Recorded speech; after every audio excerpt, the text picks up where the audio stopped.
दोस्तों, अगर आप प्राथमिक और मध्य विद्यालय में कार्यरत शिक्षक हैं तो मासिक मूल्यांकन से संबंधित यह दिशा निर्देश आपके लिए काफी इम्पोर्टेंट है।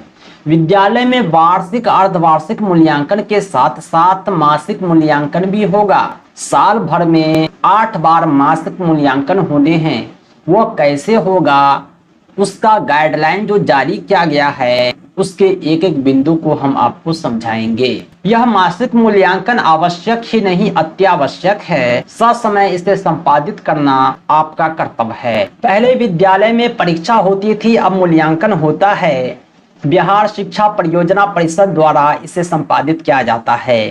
प्रश्न पत्र का प्रकाशन हो, प्रश्न पत्र तैयार करना हो, सारा कार्य इन्हीं का होता है। इन्होंने जिला शिक्षा पदाधिकारी और जिला कार्यक्रम पदाधिकारी को निर्देश दिए हैं और कहा है राज्य के सभी सरकारी एवं सरकारी सहायता प्राप्त प्रारंभिक विद्यालय यानी कक्षा 1 से 8 के विद्यालय के छात्र छात्राओं के विद्यालय आधारित मूल्यांकन करने के संबंध में।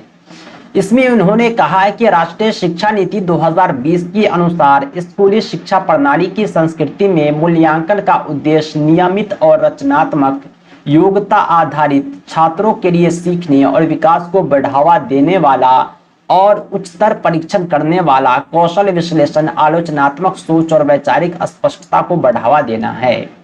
यानी ये जो मासिक मूल्यांकन होगा राष्ट्रीय शिक्षा नीति 2020 के आलोक में होगा। राष्ट्रीय शिक्षा नीति 2020 में जिस बिंदुओं पर चर्चा किया गया था जमीनी स्तर पर आपको उसे ही उतारना है। मूल्यांकन का जो प्राथमिक उद्देश्य होता है वास्तव में सीखना होता है।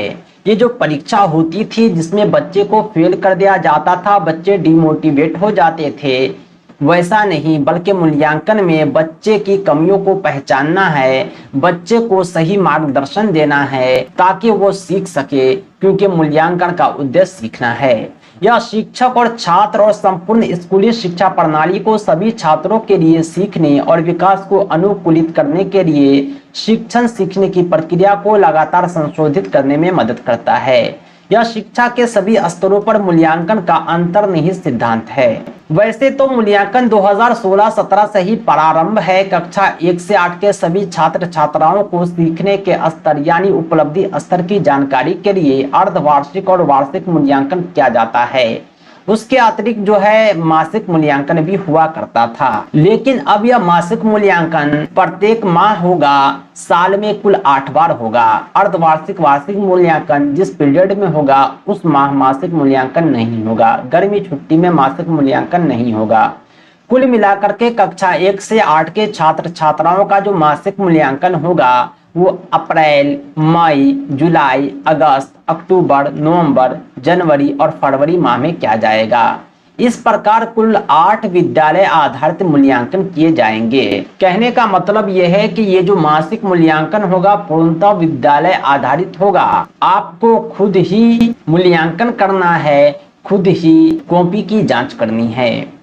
आप अपने बच्चों की अच्छाइयों को, बच्चों के विकास को, बच्चों की प्रकृति को, बच्चों की कमियों को खुद पहचानते हैं और अच्छे से अधिक जानेंगे। इस प्रकार आप उसकी कमियों को खुद अच्छे से दूर कर पाएंगे। इसलिए विद्यालय आधारित मूल्यांकन की व्यवस्था की गई है। अब इसके जो दिशा निर्देश हैं आइए हम उससे आपको अवगत कराते हैं ताकि आप सही वे में काम कर सके जैसा कि आपको आदेश दिया गया है। वर्ग 1 के छात्र छात्राओं का जो विद्यालय आधारित मूल्यांकन होगा यह पूरी तरह से मौखिक तथा लिखित सम्मिलित रूप होगा। मौखिक यानी ओरली, लिखित यानी रिटेन।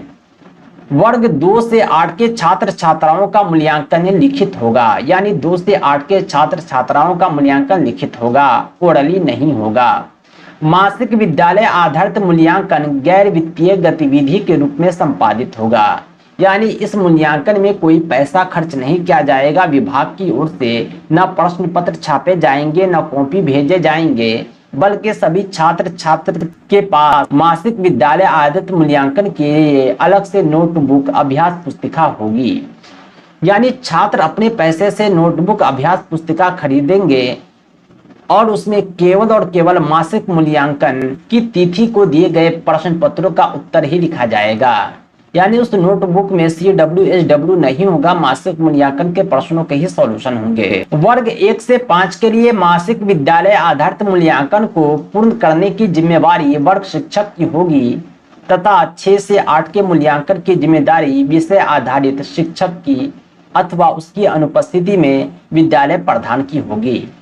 विद्यालय प्रधान अपने विद्यालय में छात्रों की संख्या एवं शिक्षकों की उपलब्धता को देखते हुए सभी वर्गों के मासिक विद्यालय आधारित मूल्यांकन हेतु शिक्षकों को चिन्हित करेंगे ताकि मासिक विद्यालय आधारित मूल्यांकन को व्यवस्थित रूप से संपन्न किया जा सके। यानी पहली प्राथमिकता वर्ग शिक्षक की है, उसके बाद विषय वार शिक्षक की है, फिर प्रधानाध्यापक की है। यानी किसी भी सूरत में ये जो मूल्यांकन है रुकना है नहीं चाहिए, ससमय होना चाहिए। प्रत्येक माह के अंतिम 2 कार्य दिवस में विद्यालय प्रधान मासिक विद्यालय आधारित मूल्यांकन का कार्य संपादित कराएंगे। उक्त दिवसों में विद्यालय की सामान्य दैनिक चर्या के क्रम में ही मासिक विद्यालय आधारित मूल्यांकन का कार्य संपादित होगा। यानी जो महीने का अंतिम 2 कार्य दिवस है जिसमें रविवार शनिवार सम्मिलित नहीं है, उन्हीं कार्य दिवस में विद्यालय आधारित मासिक मूल्यांकन होगा। मासिक विद्यालय आधारित मूल्यांकन हेतु शिक्षक वर्गवार निर्धारित अधिगम प्रतिफल के आधार पर पाठ्य पुस्तक की सहायता से प्रश्नों का चयन करेंगे जो अधिकतम 50 अंकों का होगा। यानी 50 अंक की परीक्षा होगी। वार्षिक अर्धवार्षिक परीक्षा भी 50 अंकों की ही होती है। मासिक विद्यालय आधारित मूल्यांकन की तिथि को वर्ग शिक्षक विषय आधारित शिक्षकों के द्वारा श्याम पट पर प्रश्नों को लिखा जाएगा तथा छात्र छात्रा अपने नोटबुक में उस प्रश्नों का उत्तर अंकित करेंगे। यानी अलग से प्रश्न पत्र नहीं आएगा, आपको प्रश्न जो है श्याम पट पर ब्लैक बोर्ड पर लिख देना है। छात्र छात्रा अपने नोटबुक में प्रश्नों के उत्तर अंकित करेंगे। वर्ग शिक्षक विषय आधारित शिक्षक अगले कार्य दिवस को छात्र छात्राओं के नोटबुक में अंकित उत्तर की जांच करेंगे तथा प्रत्येक छात्र छात्राओं के लर्निंग डिफिकल्ट के आधार पर वर्ग कक्ष विनियमन करेंगे। इस प्रकार शिक्षकों को छात्र छात्राओं की उपलब्धि स्तर के बारे में सही जानकारी मिलेगी। जब आप कॉपी जांच करेंगे तो आपको पता चलेगा कि क्या कमियां हैं, उसके साथ आप जो है वर्ग कक्ष का एक नए तरीके से संचालन करेंगे ताकि अगली बार वह कमियां दूर हो जाए। ये जो मासिक विद्यालय आधारित मूल्यांकन होगा इसकी भी जांच की जाएगी, अनुश्रवण किया जाएगा। अंतिम 2 कार्य दिवस में कोई भी पदाधिकारी आपके विद्यालय में आकर देख सकते हैं कि आपके विद्यालय में मासिक मूल्यांकन हो रहा है कि नहीं। अगर नहीं हो रहा है तो आप समझ सकते हैं क्या हो सकता है। आपके वेतन की कटौती हो सकती है, आपके वेतन को स्थगित किया जा सकता है, आपसे स्पष्टीकरण मांगा जा सकता है, कोई भी अप्रिय घटना आपके साथ हो सकती है। प्रत्येक माह में जो आयोजित होगा शिक्षक अभिभावक बैठक, उसमें इस मासिक मूल्यांकन को शेयर भी किया जाएगा। प्रगति प्रतिवेदन में अर्धवार्षिक वार्षिक मूल्यांकन के जैसा ही ग्रेड दिया जाएगा ABCDE। ग्रेड CDE लाने वाले छात्र छात्राओं के लिए रणनीति का निर्धारण किया जाएगा। यानी AB सामान्य है, CDE जो है पिछड़े बालक को बतलाते हैं, इसलिए रणनीति तैयार करके उसे विशेष शिक्षा देनी है ताकि वह B और A ला सके। विद्यालय के द्वारा मासिक विद्यालय आधारित मूल्यांकन के प्रगति प्रतिवेदन को विषयवार वर्गवार विद्यालय स्तर पर संधारित किया जाएगा। परिषद कार्यालय के द्वारा यथाशीघ्र संबंधित प्रतिवेदन को प्रेषित करते हुए विस्तृत दिशा निर्देश निर्गत किया जाएगा। कहने का मतलब यह है कि यह विद्यालय आधारित जो मासिक मूल्यांकन है काफी इंपोर्टेंट है। यह अंतिम 2 कार्य दिवस में हर माह संपादित होगा और इस बीच विभागीय निरीक्षण भी किया जाएगा। यह मासिक मूल्यांकन पूर्णतः गैर वित्तीय होगा, कोई प्रश्न पत्र नहीं आएंगे।